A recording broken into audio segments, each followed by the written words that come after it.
Sa ikatlong pagkakataon bilang presidente ng Pilipinas, bumiyahe si Pangulong Ferdinand Bongbong Marcos Jr. sa Estados Unidos.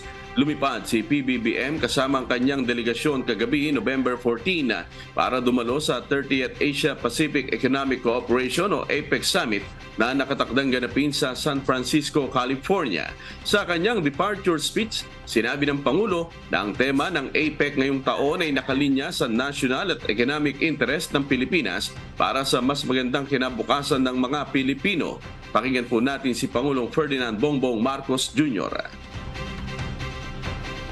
The U.S. APEC theme of creating a sustainable and resilient future for all aligns with our national and economic interest to transform the Philippines towards a sustainable future para ang lahat ng Pilipino ay magkaroon ng matatag, maginhawa at panatag na buhay.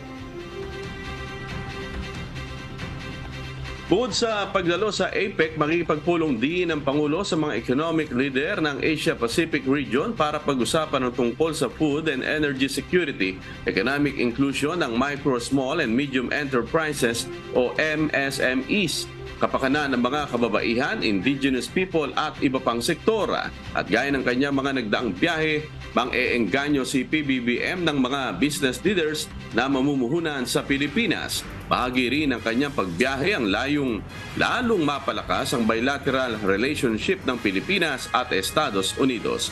Inaasahan din ang pagharap ng Pangulo sa Filipino community sa Los Angeles, California at Honolulu, Hawaii, kung saan pinakamarami ang mga Pilipino at Filipino-Americans.